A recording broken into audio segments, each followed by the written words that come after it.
السلام عليكم ورحمة الله وبركاته. منتصف ليلة أول أمس السبت تعرض مواطن سعودي يعمل على الخطوط الطيران السعودية للاختطاف وهو في طريق المطار، طريقه من عودته من حفل ليلي بالعاصمة اللبنانية بيروت.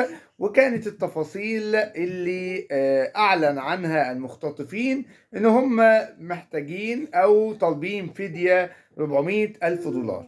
ومن أول أمس السلطات اللبنانية لن تغفل لها عين، ووزير الداخلية اللبناني بالتحديد بيعلن ما بين وقت وآخر إن هم بيتواصلوا وإن الأجهزة الأمنية لن تسمح بتعرض المواطن السعودي لأي ضرر، وإن هم بيعملوا على إن هم يتم القبض على المختطفين ويوجه لهم أقصى عقوبة.